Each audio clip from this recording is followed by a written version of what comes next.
Olá, meus amigos, tudo bem? Espero que estejam bem. Quero desejar a todos um feliz 2023, apesar de sabermos que a coisa vai ficar ruim no Brasil. Isso é um fato. Ao ver o cleptocrata subindo a rampa, foi um tapa na cara que recebemos. Você que trabalha, você que produz, você que tira o seu sustento de maneira honesta, recebeu sim um tapa na cara. Ao assistir aquilo que aconteceu ontem no Brasil, nós aprendemos mais uma lição. Não adianta ter 1.000 estrelas e não ter saco. Foi isso que aconteceu aqui no Brasil. Alguns têm diversas estrelas, muitas estrelas, mas não tem saco para fazer o que tem que ser feito. Cabe a nós, povo, resistirmos, persistirmos e derrubarmos o Lula. Isso é um fato. Eu vou continuar gravando meus vídeos. Claro, vou pensar muito bem nas palavras que eu vou utilizar, porque nós sabemos que agora a coisa fica mais tensa ainda, mas não vou deixar de falar a verdade. Não vou deixar de falar aquilo que eu penso, tá? Então, o ano de 2023 será para isso. Eu fiquei uns dias fora porque estava cuidando da saúde, tá? Infelizmente descobri que tenho diabetes. Agora eu sou um doce. Pois é, gente. Eu descobri que tenho diabetes, então eu tô aprendendo ainda, tô começando a me cuidar e cuidando da saúde. Tem outros probleminhas aí que surgiram que a gente vai tratar ao longo do ano. Então eu peço a vocês um pouquinho de paciência, porque pode ser que às vezes eu dê uma sumidinha justamente para me tratar, né? Para cuidar de mim. Eu preciso cuidar primeiro de mim para conseguir trazer as notícias para vocês, para cuidar da minha família, para lutar por um Brasil melhor. E é isso que nós temos que fazer nesse ano de 2023. Olha, eu fiquei estarrecido com as coisas que aconteceram. Até o último dia, até o último minuto, eu tinha esperança de que algo sobrenatural aqui no Brasil acontecesse. Mas também não quero terceirizar a minha responsabilidade. Nós temos a responsabilidade de fazer o Brasil. E nós temos que fazer como? Lutar até o fim. Precisamos derrubar o que foi colocado à nossa frente. Passar por cima desse obstáculo. Então nós vamos ter que nos unir mais ainda e ter que lutar durante o período aí para conseguir fazer com que o Brasil seja muito melhor. Claro, sabemos das dificuldades. E eu vou trazer algumas notícias aqui que realmente são mais um tapa na sua cara, na minha cara. Nós que trabalhamos, que produzimos, nós que queremos um Brasil melhor, estamos sendo agora estapeados, né? Isso é um fato, tá? Então eu já vou colocar a notícia aqui na tela logo depois da vinheta.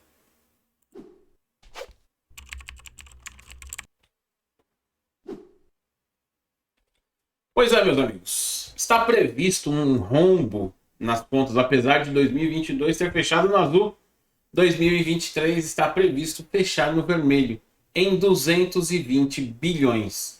Pois é, isso que você ouviu. 220 bilhões de reais. Mas nós temos lá no Ministério da Fazenda agora uma pessoa, eu não sei qual palavra utilizar para definir essa pessoa, mas é um incompetente. Esse é o mínimo que eu posso dizer. O mínimo que eu posso dizer, ele é incompetente. E isso é um fato já sabido de todos. Mas é claro, para se instaurar o caos no país, que é o que se deseja, temos que colocar pessoas incompetentes lá naquele lugar. Então foi isso que aconteceu. Colocaram um incompetente no Ministério da Fazenda. E agora ele está dizendo que, olha, nós precisamos reduzir esse déficit que eles mesmos produziram. Ao fazer essa PEC do rombo, afinal, segundo Lula, o teto de gastos é uma estupidez. Ou seja, você limitar o seu gasto ao que você arrecada é uma estupidez. Você tem que gastar mais do que arrecada. Para o quê? Criar rombo, rombo, rombo, rombo e destruir a economia do país. Coisa que vinha acontecendo ao contrário. A economia do país vinha sendo bem construída. E infelizmente foi jogado fora. E nós sabemos o porquê. Então é algo assim surreal o que nós estamos assistindo. Olha só. Haddad assume o Ministério da Fazenda e fala em reduzir déficit. Quando ele fala em reduzir déficit, ele fala de aumentar a arrecadação. E como que o governo aumenta a arrecadação? É claro, aumentando os impostos. Com isso ele vai gerar inflação, com isso ele vai gerar desemprego. Empresários vão deixar de investir porque não vai valer a pena. É mais fácil pegar o meu dinheiro e viver de juros do que eu investir e ter que ficar pagando mais impostos. Então nós estamos agora entrando num ciclo vicioso. Aí ele não consegue aumentar a arrecadação, porque ele aumentou os impostos, mas a arrecadação diminuiu. Quem sabe disso é só ler um pouquinho sobre a curva de Laffer, tá? Ele aumenta os impostos, diminui a arrecadação. O Bolsonaro vinha fazendo o contrário. Diminuía impostos e a arrecadação batia recordes. Por quê? Vale a pena produzir, eu pago menos impostos. Agora, ele vai com certeza começar a aumentar os impostos. Pipocaram no aumento de impostos aí dos combustíveis. Aí o Lula viu que pegou mal o que ele estava fazendo, já colocando impostos sobre os combustíveis, aumentando em até 70 centavos, como eu vi por aí nos postos que eu estou acostumado a abastecer, aumentando 70 centavos o preço da gasolina. Ele assinou uma medida provisória, olha, mais 60 dias sem impostos, mas podem contar que os impostos vão voltar. Aí ele vai falar assim, não precisamos tirar os impostos, vamos intervir na Petrobras para quebrar a Petrobras novamente. É isso que vai acontecer. Impostado neste domingo, dia 1º, o ministro da Fazenda, Fernando Haddad, assumiu o cargo nesta segunda-feira e fez seu primeiro discurso como chefe da pasta federal. Em sua fala, o petista declarou que o governo não aceitará o déficit previsto para a economia brasileira em 2023 e atuará com o objetivo de reduzir o impacto negativo nas contas públicas. Detalhe, o decreto que foi assinado pouco antes do encerramento do governo Bolsonaro, dando um corte nos impostos de grandes empresas aí, foi revogado. Pois é, as empresas vão pagar mais impostos e vai aumentar o preço para você. Não aceitaremos um resultado primário que não seja melhor do que os absurdos 220 bilhões de déficit previstos para o orçamento de 2022. Mas quem fez o orçamento de 2022? De 2026, aliás. Quem fez? Foi a própria equipe de transição. Com aquela PEC absurda. Uma PEC para quebrar o Brasil, literalmente. Mas por quê? Eles precisam de dinheiro para fazer aquele rio de dinheiro para suas mamatas, as suas negociatas. Tá? E vocês entendem bem o que eu estou falando. Tudo isso que foi exposto durante toda a Operação Lava Jato. Isso está voltando. Tá? Tá voltando. Então nós vamos ter duas saídas. Ou ficarmos numa boa, ou lutarmos para melhorar o Brasil. Se você ficar numa boa, você vai ter que trabalhar mais para sustentar esse bando de vagabundos que assumiu. Você vai ter que trabalhar mais porque não é mais só o Brasil que nós vamos sustentar, nós vamos ter que sustentar ditaduras ao redor do mundo. São negociatas que vão acontecer, dinheiro do Brasil que vai sair para Cuba, para Venezuela, para Angola e outros países mais.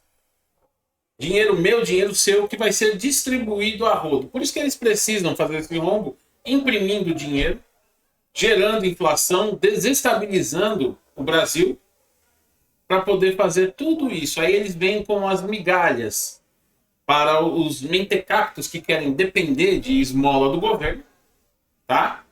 Eles vêm com aquelas migalhas, dizendo, olha, tá vendo, nós estamos ajudando os pobres. Quer ajudar um pobre? Gera empregos. O pobre tendo emprego, ele não precisa, tá? Não precisa de esmola de ninguém. Ele tendo um bom emprego, ele pode se manter, se bancar, construir a sua vida.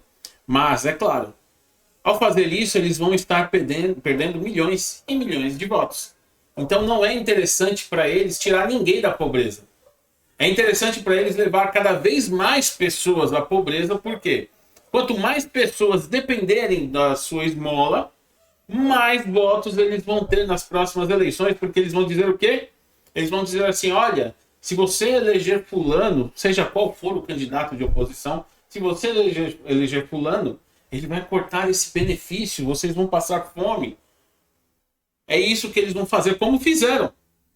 Como fizeram nos seus 3 governos em que destruíram o país. O pouco que foi reconstruído será destruído nos próximos 6 meses. Você pode apostar isso, tá?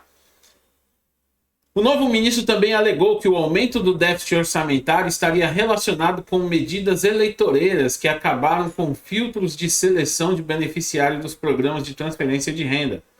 Com o objetivo exclusivamente eleitoreiro, acabaram com os filtros de seleção de beneficiários. Ora, quando o Bolsonaro assumiu a presidência e fizeram aquela limpa no Bolsa Família, vejam só quantos bilhões foram economizados, porque os pupichas de Lula, que tinham dinheiro e tinham condições de se manter, recebiam Bolsa Família também.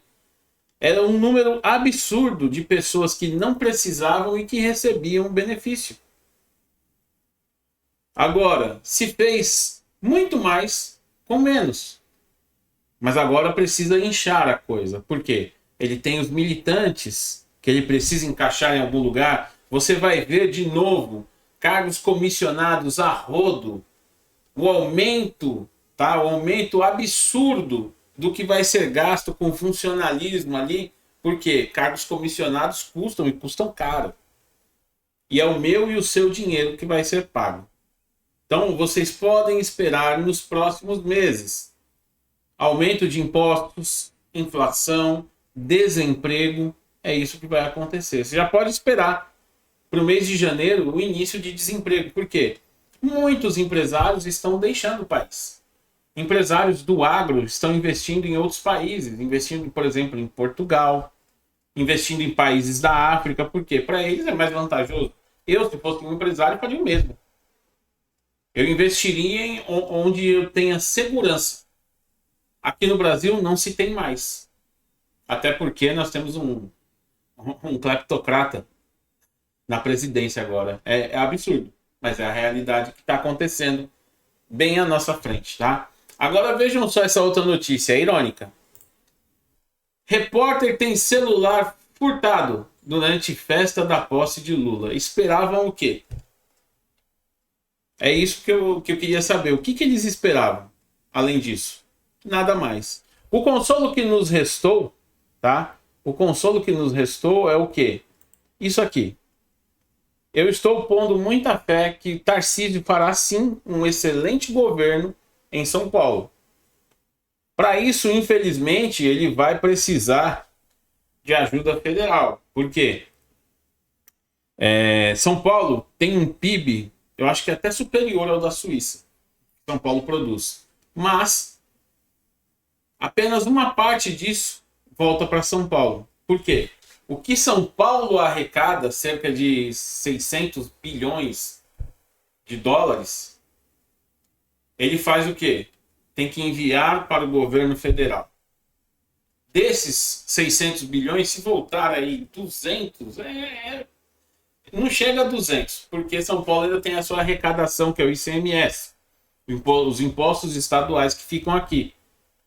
Então, São Paulo recebe quase nada, não tem quase nada de retorno. E eu ainda vou fazer um vídeo mostrando isso para vocês. Porque São Paulo era para ter uma situação excelente. E nós vemos a dificuldade que São Paulo passa. É claro, havia muito má gestão dos recursos em São Paulo. Principalmente coisas com merenda, né? Merenda tinha muito problema, nós tivemos com merenda aqui em São Paulo, né? Né, senhor Alckmin? Então, vocês vejam bem.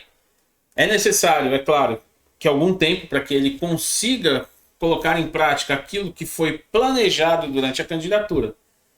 Mas eu tenho plena convicção de que ele fará um bom governo. E espero do fundo do coração que as pessoas também compreendam as limitações. Vejam só, Bolsonaro como presidente teve inúmeras limitações. Agora imagine você, Tarcísio, como governador. Ele vai ter limitações. Isso é um fato. Então ele não vai poder encarar de peito aberto, bater de frente. Por quê? Porque senão nós sabemos qual o destino dele. Ele vai ter que ser muito político, vai ter que ter muita manha para conseguir fazer as coisas, fazer acontecer. Em seu plano tem propostas maravilhosas, tá? Como construções de ferrovias, a recuperação de ferrovias que já existem, mas que estão abandonadas. Isso é excelente. Então, São Paulo já é a locomotiva do Brasil e tem tudo para ser ainda mais. Então é isso que eu espero em 2023, que ele desenvolva um excelente governo, tá? Que ele faça um excelente governo para o povo paulista, porque nós estamos carentes disso já há anos, há décadas, que não temos bom governo aqui no estado de São Paulo. Então eu espero que esse ciclo tenha sido quebrado, graças a quem? Ao presidente Bolsonaro. E por fim eu tenho que agradecer a Bolsonaro por dedicar esses 4 anos da sua vida em fazer um Brasil melhor, melhorar a vida do brasileiro, muitas vezes correndo risco de vida, tá? Porque nós sabemos o que aconteceu com ele, a facada que teve, que não foi investigada corretamente também. Então eu tenho que agradecer muito ao presidente Bolsonaro. Ele dedicou boa parte da sua vida a construir um Brasil melhor para os brasileiros. Ali sim, naquele governo nós tínhamos um Brasil para os brasileiros. Agora nós temos um Brasil para a bandidagem. Isso é um fato, tá bem? Um grande abraço aí, que Deus abençoe a todos e, na medida do possível, que todos tenham um excelente ano de 2023 e até a próxima.